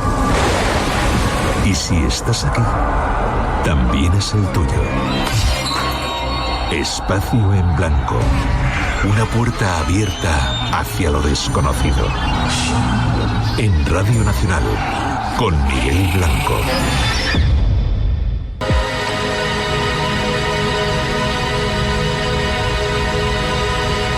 Damos un salto hasta otra isla vecina, La Gomera. Un territorio donde aún resuenan los ecos de un pasado que se conserva muy vivo. De un reportaje de nuestros compañeros de la televisión canaria, en el programa Buenos Días Canarias, extraemos algunos datos en la voz de Juan Carlos Hernández, arqueólogo del Cabildo de La Gomera. Las aras de sacrificio son una aportación de la arqueología. Lo que se comenta en las fuentes es que los antiguos gomeros entregaban, quemaban ofrendas a las divinidades, pero no hablan de las estructuras arqueológicas que nosotros hemos encontrado en la isla. Hay más de 400 o 500 unidades en la isla, lo que es prácticamente, pues no sé si es el 80% de lo que hay en toda Canarias. Y estas aras de sacrificio contienen una cantidad de información enorme para poder desvelar aspectos de la religión de los antiguos gomeros muy prácticos, ¿no? Todo lo que tiene que ver con la ofrenda. Son construcciones mucho más complejas que un simple círculo. Nosotros sabemos que las aras de sacrificio se localizaban sobre todo en lugares destacados del paisaje. Lo que está en el Alto del Garajonay viene a ser un espacio sagrado que lo que encontramos en la parte más alta de ese espacio es una construcción de unos 15 metros de diámetro con un cordón de bloques de entre 300 y 400 kilos que integra aras de sacrificio dentro de él.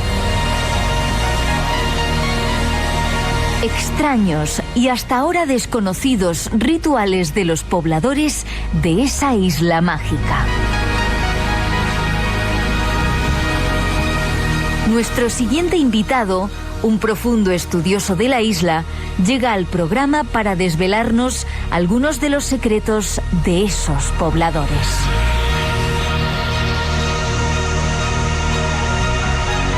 Y ya aprovechamos para saludarle. Carlos Pérez Simancas. Buenas noches, Carlos. Muy buenas noches, Miguel. Conocido como Carlitos. Conocido como Carlitos, sí, señor. Nos has traído una sorpresa de tu isla, que está aquí con nosotros. Juan Mesa, que ya saludamos. Ponte el micrófono un poquito mejor, Juan. Juan Mesa, ¿cómo estás? Yo me siento a gusto con lo que tengo y con lo que me rodea. Toma, ya os pido un aplauso para ellos dos. Hay público. Hay mucho público por ahí, sí. Yo te voy avisando una cosa, ¿eh? Sí. Este año traje a Juan Mesa. El año que viene, si me invitas, te traigo a la Guamampi. Ya.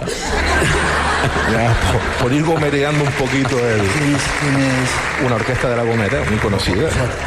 Tú lo que quieres es proporcionar a La Gomera en todas las partes del mundo. En el 2013, cuando nos conocimos, que tú me invitaste, estábamos en un programa en Telde, que yo subí, que fue cuando me vieron José Gregorio González Guinando, que ya me apadrinaron y me hicieron que pasara a este lado del Habla, que voy a retirar los libros para que esté cómodo. A este lado del escenario.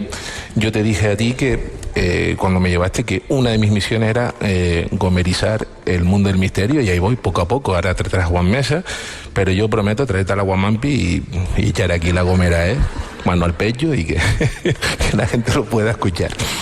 Sabes que eres un liante, ¿no? De los buenos, además. Yo, espero.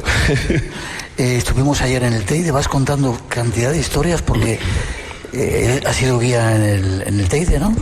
Sí, estuve trabajando 4 años de guarda en el Teide, y para mí ha sido una de las mejores experiencias que he tenido en mi vida. O sea, la oficina ha sido una oficina, era de las más bonitas que uno puede conseguir. Y sobre todo, el Teide, ¿no? El Teide, y sobre todo, pues bueno, es verdad que uno vio de todo arriba. No tan bueno, pero sí es verdad que la experiencia, y sobre todo que era un privilegiado, ¿no? Ver amaneceres o atardeceres arriba, pues era un privilegio, y sobre todo pues lo que uno fue también captando allí para traer aquí. De hecho, traímos un vídeo, ¿te acuerdas? De un objeto que aparecía y desaparecía en la zona de Guajara, y fue que lo grabamos nosotros, y algo que estuvo allí varias semanas. Vale, y tuvimos la oportunidad de hacer un programa desde por tu culpa, gracias a ti, en La Gomera, que nos enseñaste cantidad de sitios increíbles. Estas islas, lo decía José Gregorio, ¿no? Invéntate, escucha cualquier fenómeno extraño, luego lo tenéis. Y los gomeros todavía más grande y mejor. Bueno, no lo sé. Y los reños todavía más, yo creo. Sí, la verdad que antes hablamos Juan Mesa y yo por fuera que yo suelo llamar a La Gomera infinita, ¿no? Da igual lo que tú puedas estudiar. Ten cuidado, que eso ya te han pillado el nombre, Cantabria Infinita, no vayas a... Sí, no, pero yo... Se enfada el presi.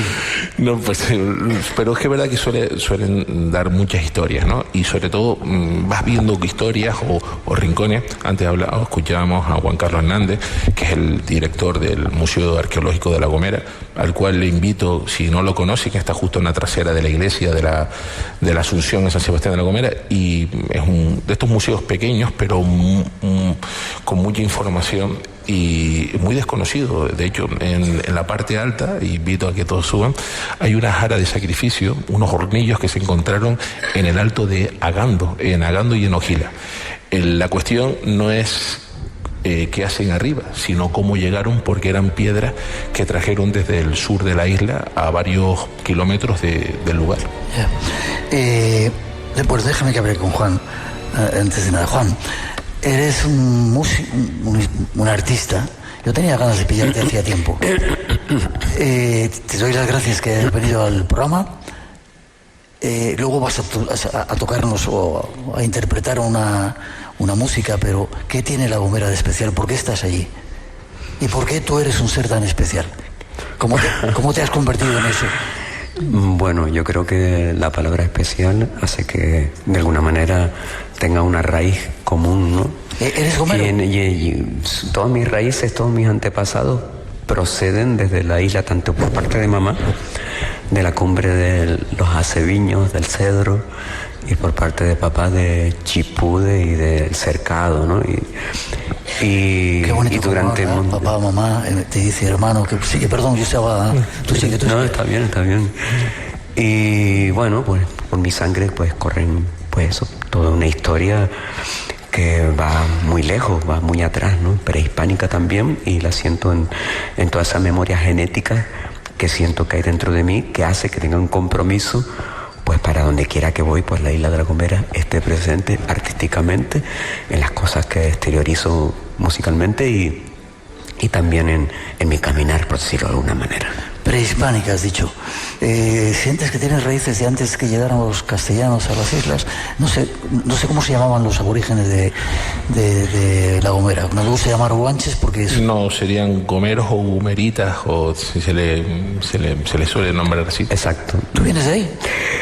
Yo siento claramente que mi familia viene de ahí, que no hubieron cruces con otras culturas que vinieron, ni influencias de tanto puede ser Portugal o España o otros territorios que sabemos que las Islas Canarias fueron habitadas y conquistadas, ¿no? Colonizadas.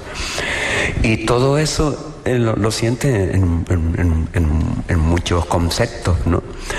No solamente en ese compromiso de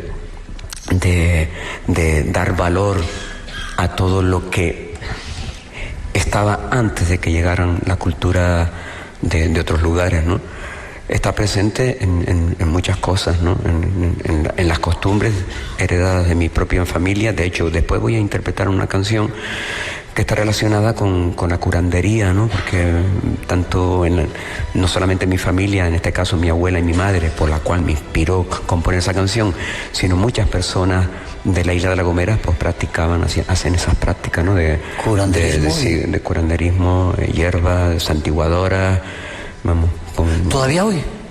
Sí, sin duda. Vale, ahora sin duda. ¿Has visto alguna vez, te ha pasado algún fenómeno extraño? Luego hablamos contigo, Carlitos, espera un poquito. Vale. ¿Has visto ovnis en La Gomera? ¿Has visto brujas danzando por ahí, en esos riscos? Yo he tenido experiencia interesante relacionada con lo que es energías sutiles, ¿no? Ya lo estás contando. Y se breve porque no tenemos mucho tiempo. Y bueno, en el Garajonay todo depende digamos de alguna manera de la limpieza energética que tenga cada individuo, ¿no?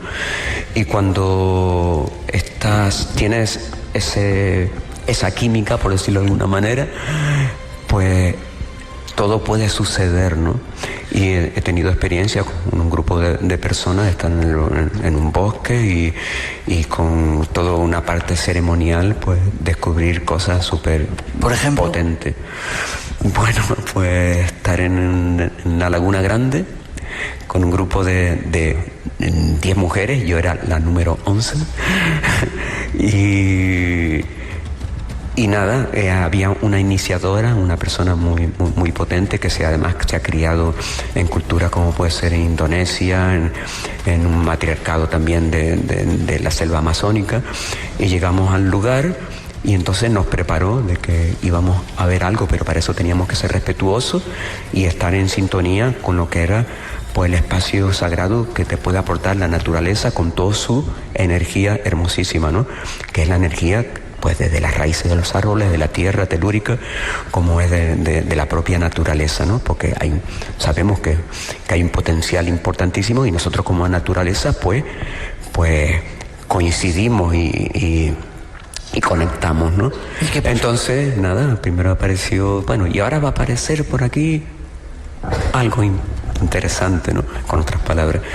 Y vimos como una bola roja, así, que se expandía entre los árboles, entre las ramas. Era difuminada, ¿no? Había niebla también, la bruma típica de lo que en el Garajonay, ¿no? Y se iba expandiendo, después apareció otra bola. Y era increíble entre las ramas, y había entre nosotros una compañera, una amiga que eso le causó bastante estrés, ¿no? Y entonces en ese estado pues todo se retiró, ¿no? Y bueno, sucedieron mucho más cosas, como que al día siguiente intentamos ver qué era lo que pudo haber sucedido, ¿no? Para nosotros tener esa visión, ¿no? Y no encontramos ninguna explicación, sino la de las energías sutiles. Pero además pasaron muchas más cosas esa noche cuando regresamos a nuestro refugio. Bueno, seguramente me estarán escuchando algunas de esas personas presentes que marcó mucho, desde mi punto de vista, pues el inicio en la humildad, ¿no? De que el humano, esa grandeza del humano, de que somos únicos, que somos especiales y que nosotros pues transmitimos en todo nuestro entorno, no como que somos únicos en la especie, ¿no? Pero sin duda yo creo que el humano está infrahumanizado, ¿no? No tiene valores de creer en que somos mágicos, porque el sistema nos empuja a no hacer caso a lo más importante, ¿no? Que son nuestros propios biorritmos y nuestra propia naturaleza, que es hermosísima, ¿no? En cuanto a las energías y todo esto. Te podría hablar mucho, pero sé que hay prisa, ¿no? Y trato de buscar un lenguaje un poco nada profundo y ni nada, y lo lamento, ¿no? Vamos a estar más veces contigo, puede ser todo lo profundo que quieras. En 20 segundos o en 10 segundos. Nosotros tenemos limpieza de esa que tú dices para poder ir a ver esas cosas. Yo siento que tú lo percibes. Me refiero a los que estamos aquí ahora en este momento. Yo creo que que todos estamos preparados, pero el humano de hoy en día, pues creo que está muy conectado con lo material, ¿sabes? Y hay una cosa importante que es la parte espiritual, o sea, el humano lo forma una parte material, la parte de conciencia, la parte de energía, la parte espiritual, ¿no? Emocional, y estamos desconectados, estamos muy pendientes a sucedáneos para el sufrimiento que tenemos individualmente cada uno, porque el sistema nos empuja a no a creer en nosotros mismos y en toda esa energía y sobre todo la más potente, que es el amor y la autoestima y el amor a nuestros hermanos, nuestros amigos, nuestra familia y la naturaleza. Pues entonces perdemos esos dones que son dones animales, porque somos animales, y si lo tienen un perro, que son capaces de predecir cuando va a pasar algo enorme con un aullido, ¿no? O las hormigas, no sé, es increíble cómo nos estamos alejando de algo tan importantísimo que es nuestra propia biología, ¿no? Y que tiene un poder y un potencial para podernos conectar desde el lado empático con nuestra propia naturaleza, pero también con la naturaleza de los árboles, que los machacamos, los cortamos, los destruimos, creando y al propio humano, que rompemos nuestras propias costas de las Islas Canarias, construyendo masificaciones, cemento por todos lados, cuando realmente el humano necesita estar más conectado con la naturaleza para saber que es nuestra propia medicina y que necesitamos. Tú eres un ejemplo de ello. Te tengo que cortar, vete preparándote con el tambor y con esa canción que nos vas a Venga, hacer. vamos. Espérate un poquito. ¿Me levanto ya? Ponemos un poquito de música, levántate lo que quieras.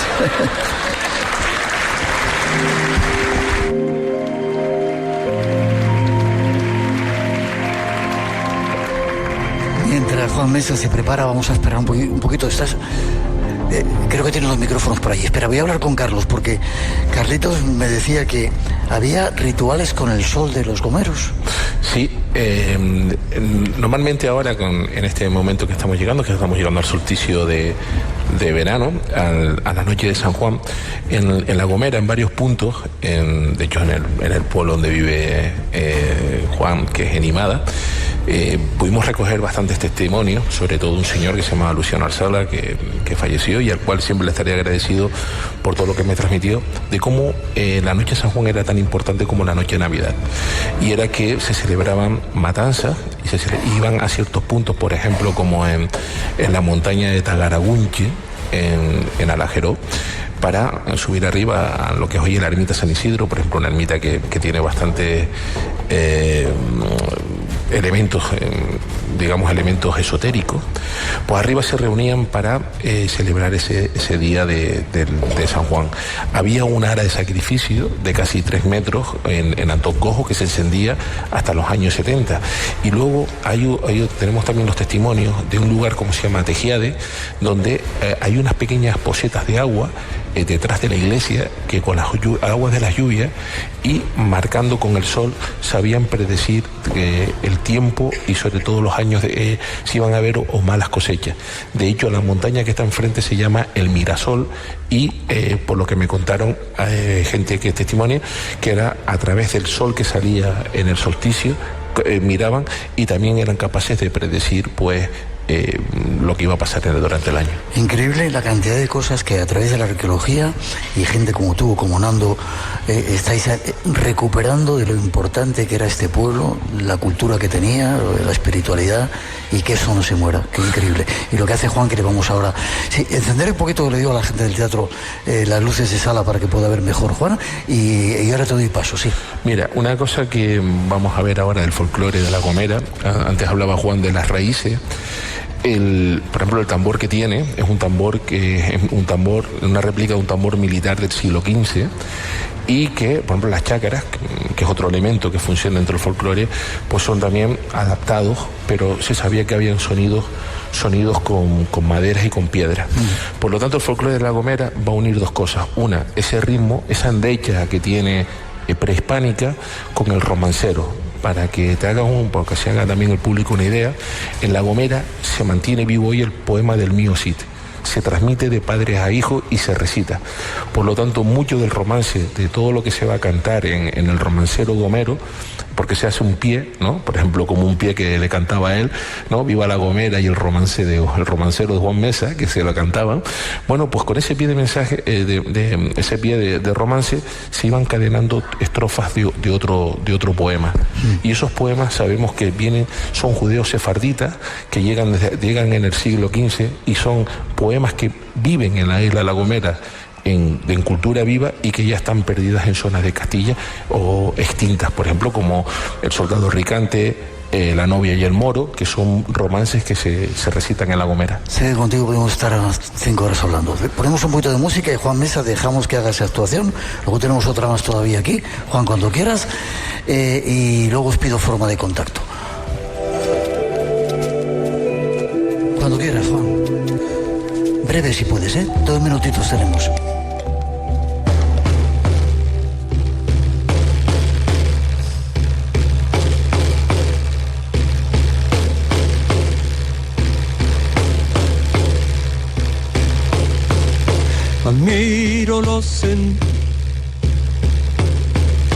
Admiro los senderos de mi niñez, aroma de la fresca hierba buena, entre el manto de la bruma y el verde, y el amasijo de pan de la abuela, aroma de menta y de romero, hortelana y flor de azahar. Ocas y flores son mis remedios, donde las abejas liban su manjar. Curandera y hierberas que santiguan con sus rezos para sanar todo mal. De empacho, mal de ojo desde La Gomera, manos santas de abuela y de mamá.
Desgraciadamente no tenemos más tiempo.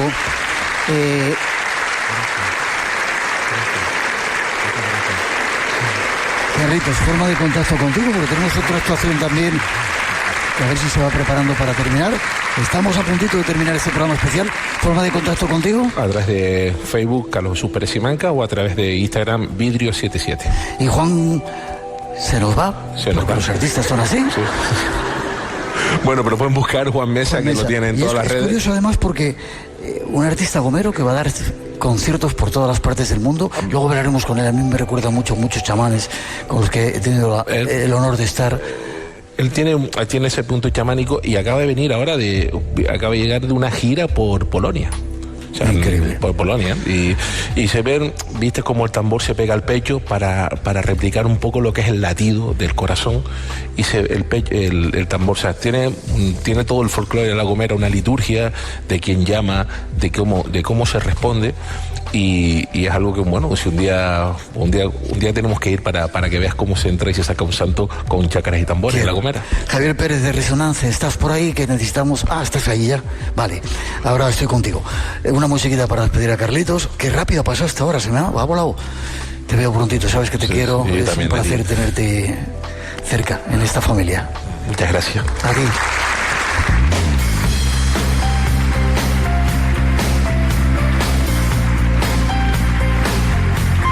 Tenemos casi que marcharnos, pero antes, Javier, ¿estás por ahí? ¿Tienes un micrófono? Te cogemos un micrófono porque quiero que me digas sus cositas. Haces una música muy especial, Resonance se llama el grupo. Mi proyecto Resonance. Vale. Sí. ¿Tienes que preparar música para poner en el programa? ¿Tengo música? Sí. ¿Desde cuándo llevas haciendo música? Llevo haciendo música, componiendo, produciendo desde el 2001. Vale, ¿forma de contacto contigo para que conozcan algo más? En redes sociales, @ResonanceJavier. Y también tengo mi página, el Bandcamp, Resonance Javier, y también en Keroxen me pueden encontrar, que es el sello de Keroxen Records. Eres oyente del programa también, ¿verdad? Sí, desde que era niño. Que sigas disfrutando. Y un aplauso para él, es el que va a cerrar esta noche, este programa especial. Y tenemos que marcharnos. Ha sido un placer estar aquí en el Teatro Real con todos vosotros. Gracias por haber venido a vernos, por el calor de las islas, por el cariño que nos dais. Y al resto, a los que estáis en el receptor, gracias por esa magia que se cumple, por sintonizarnos también hoy en Radio 1 y Radio 5. Llega el momento de dejaros, pero la semana que viene llegan nuevos programas especiales, seguramente con Steven Spielberg, que dijo una frase al final increíble: escuchad. Quizá haya que escuchar la magia y escuchar la música de Resonance que va a servir ahora para cerrar el espacio en blanco. Mi aplauso para vosotros, con nuestra gratitud. Y ahí te dejamos. Tú cierras el programa esta noche.